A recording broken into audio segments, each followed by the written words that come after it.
Welcome everyone. আজকে বহু চর্চিত একটা ফিজিক্সের প্রবলেম নিয়ে ডিসকাস করব, যেটা প্রায়শই নিটের ক্ষেত্রে বা এইচএস বা অন্যান্য বোর্ড এক্সামের ক্ষেত্রে খুবই ইম্পর্ট্যান্ট। এটা বেসিক্যালি ক্লাস 11-এর প্রবলেম। প্রবলেমটার টাইপ হচ্ছে রিভার বোর্ড প্রবলেম বা riverman problem. It is purely a 2 dimensional motion problem. এরকম টাইপের প্রবলেমটা আছে দেওয়া যে একটা রিভার আছে, রিভারের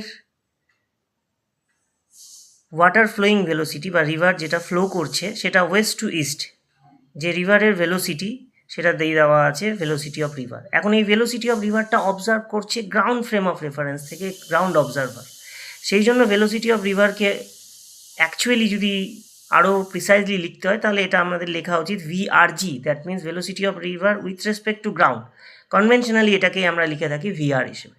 তো এই কোয়ান্টিটিটা গিভেন প্রবলেমে দেওয়া আছে। আরেকটা কোয়ান্টিটি গিভেন প্রবলেমে দেওয়া আছে, সেটা হচ্ছে velocity of boat in still water. এটা খুব কনফিউজ ক্রিয়েট করে, আমার তো ভীষণই করতো।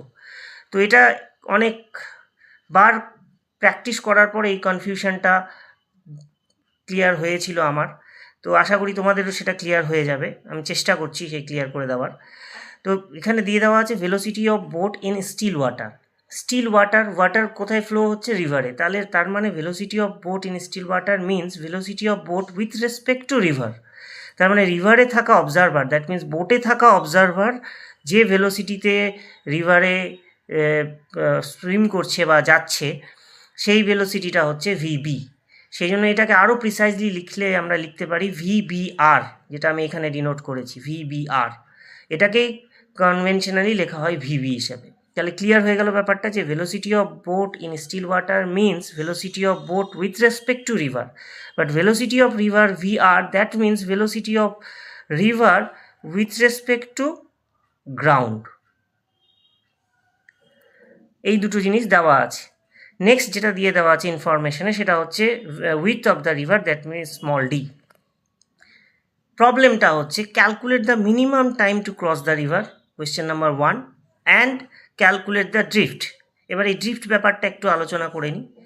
তার আগে পুরো ব্যাপারটা একটু সংক্ষেপে বলে নিই।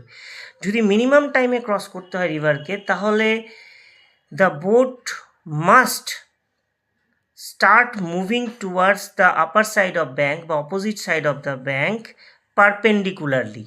ঠিক আছে, একদম পারপেন্ডিকুলার ডিরেকশনে বোটকে মুভ করতে হবে।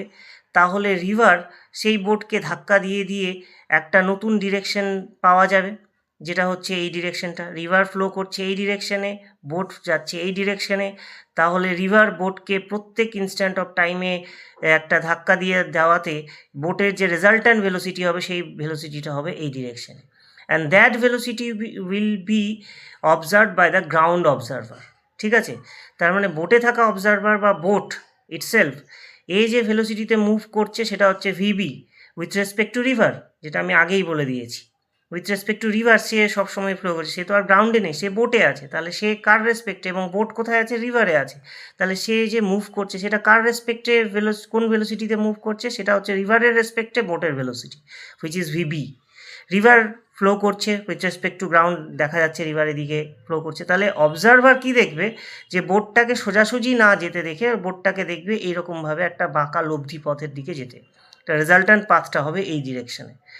কিন্তু বোট বা বোটের উপর যে অবজারভার আছে সে কি মনে করবে? সে মনে করবে আমি তো পারপেন্ডিকুলারলি চালিয়েছি, কিন্তু সে বুঝতে পারবে না। এবার সে যখন এই ব্যাংকে যেতে যাবে, সে দেখবে না, দূর থেকে যখন দেখতে পাবে সে দেখবে যে আমি তো এই ব্যাংকে পৌঁছালাম না, আমি পৌঁছে গেছি এই ব্যাংকে।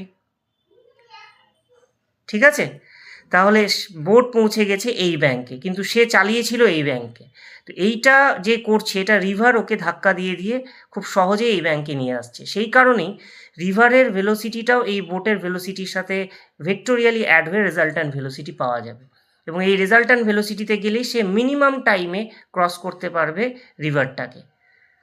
ঠিক আছে, এই হলো প্রবলেমের কনসেপ্ট। এবার আমরা ক্যালকুলেশনে চলে আসি। তাহলে এখন আমাদের কাছে ক্লিয়ার হয়ে গেল যে velocity of boat in still water, that means velocity of boat with respect to river, velocity of river vr, that means velocity of river with respect to ground. Now the new velocity of boat which is the resultant velocity of boat with respect to ground will be denoted as VBG. and এই resultant ডিরেকশনের দিকেই বোটটা move করে আসবে C পয়েন্টে। যাওয়ার কথা ছিল বিতে, গেল সিতে, তাহলে কিছুটা এ ডিসপ্লেসড হয়েছে। এই ডিসপ্লেসমেন্টটাকেই বলা হয় ড্রিফট, যেটাকে আমরা ক্যাপিটাল ডি দিয়ে লিখেছি। ক্লিয়ার? এখন আমরা ক্যালকুলেট করে দেখি এই দুটো প্রবলেমের কি রেজাল্ট আসছে। তো নাম্বার ওয়ান প্রবলেমটাকে ফার্স্টে ক্যালকুলেট করছি, যে ভেক্টোরিয়ালি আমরা দেখতেই পাচ্ছি, এটাকে আমি লিখে ফেলি ভেক্টোরিয়ালি, যে কিভাবে লিখব। এটাকে আমরা লিখব এইভাবে, VBG which is equal to VB plus VR. এটা একটা ট্রায়াঙ্গেল ল থেকে আমরা খুব পরিষ্কারভাবে এটাই লিখতে পারি। ভিবি হচ্ছে এই ভেক্টরটা, ভিআর হচ্ছে এই ভেক্টরটা, তাহলে তাদের রেজাল্ট্যান্ট ভেক্টর অপোজিট ডিরেকশনে হবে ভিবিজি। ভেক্টরের ট্রায়াঙ্গেল, ভেক্টর অ্যাডিশনের ট্রায়াঙ্গেল ল থেকে আমরা এটাই পেয়েছি। দ্যাট মিন্স যদি ভিবিজি ক্যালকুলেট করতে হয় তাহলে আমাকে পেতে হবে কি, VB square plus VR square. যেহেতু এটা রাইট অ্যাঙ্গেল একটা ট্রায়াঙ্গেল ফর্ম করেছে, সেহেতু এই অ্যাঙ্গেলটা আমরা পেয়ে গেলাম। তার মানে ভিবিজি এর ভ্যালু, এই ভ্যালুটা কি ভ্যালু, এই ভ্যালুটা হচ্ছে ভিবিজি,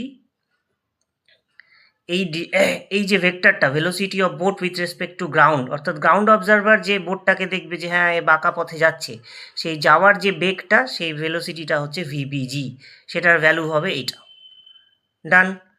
এখন আমাদেরকে টি মিন যদি ক্যালকুলেট করতে হয়, তাহলে এই ডিরেকশনে যাচ্ছিল বোট, টি মিন মানে কি, এইখান থেকে এইখানে গিয়েছে, এইখান থেকে এখানেও পৌঁছেছে।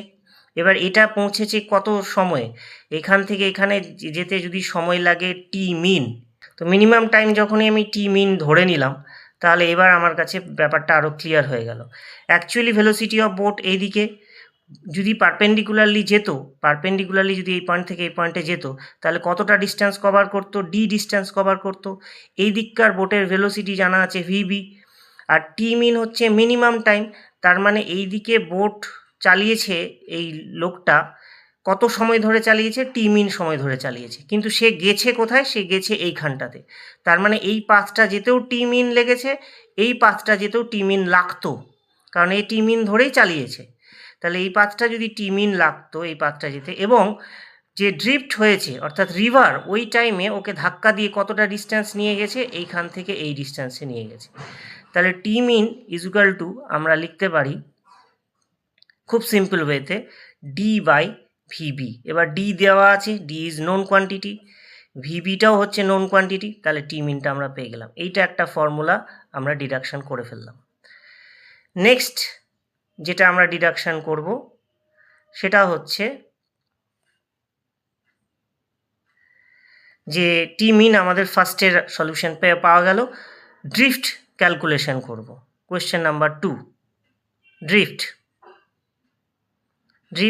ডি। তাহলে ড্রিফটটা কে ঘটিয়েছে, ড্রিফটটা তো রিভার ঘটিয়েছে, ড্রিফট অ্যাকচুয়ালি রিভার ঘটিয়েছে। যদি রিভারের ফ্লো না থাকতো তাহলে বোট পারপেন্ডিকুলারলি মুভ করলেও এখান থেকে একদম অপোজিট ব্যাঙ্কে গিয়ে পৌঁছাতো যদি ভিআরটা 0 হতো। তার মানে স্টিল ওয়াটারে, স্টিল রিভারে, কিন্তু ভিআর আছে। তাহলে বোট যেতে চেয়েছে এখান থেকে এখানে, কিন্তু ওকে ধাক্কা দিয়ে রেজাল্ট্যান্টলি ওকে নিয়ে এসেছে এখান থেকে এখানে। তার মানে এই যে রেজাল্ট্যান্টলি নিয়ে এসেছে এই দিক, এই ডিরেকশনে, এই ডিরেকশনটা আনাতে কে তাকে সাহায্য করেছে বা কে তাকে এই ডিরেকশনে মুভ করিয়েছে? Only the vector which is responsible to deviate the actual path from this deviated path is VR, that means velocity of river. তাহলে এই ডিরেকশনে রিভারের ভেলোসিটি হচ্ছে ভিআর। কত টাইমে এই ড্রিফটটা হয়েছে, টি মিন টাইমে ড্রিফট হয়েছে, কারণ টি মিন অবধি পৌঁছেছে এখানে, টি মিন টাইমে এখান থেকে পৌঁছেছে। তাহলে টি মিন যদি এখান থেকে এখানে পৌঁছায় তাহলে ড্রিফট হয়েছে টি মিন টাইমে, রিভার কতটা এখান থেকে এখানে যেতে পেরেছে সেটাই হচ্ছে তার ড্রিফটের মান। তাহলে ডি ইজ ইকুয়াল টু আমরা লিখে দিতে পারি ভিআর ইন্টু টি মিন। টি মিন অলরেডি ক্যালকুলেট করে নিয়েছি, তাহলে এখানে আমরা বসিয়ে দিলাম VR into d by vb, which means d into vr by vb, and vr by vb এইটাকে আবার যদি আমরা এইখানটাতে দেখাই যে ভেলোসিটি অফ বোটের সাথে velocity of boat with respect two গ্রাউন্ডে যদি অ্যাঙ্গেলটাকে আমরা থিটা ধরি, তাহলে ভিআর বাই ভিবি, এই রাইট অ্যাঙ্গেল ট্রায়াঙ্গেলের ক্ষেত্রে ভিআর বাই ভিবিটা হয়ে যাচ্ছে ট্যান থিটার সাথে ইকুয়াল। তার মানে এটাকে আমরা এইভাবেও লিখতে পারি ডি ইন্টু ট্যান থিটা। ঠিক আছে, এইখানটাতে থিটাটা কি? এখানে থিটাটা হচ্ছে angle of deviation between VB and VR, VBG। ঠিক আছে, তাহলে এই হলো আমাদের প্রবলেমের কমপ্লিট সলিউশন। আশা করি এই দুটো ফর্মুলা যদি আমরা মনে রাখতে পারি, তাহলে যে কোনো টাইপের প্রবলেম যে কোনো সময় যে কোনো এক্সামে সকলেই ক্র্যাক করতে পারবে বলে আমার ধারণা। Thank you. অ্যান্ড আমরা নেক্সট ভিডিওতে এর আরেকটি কেস আলোচনা করব।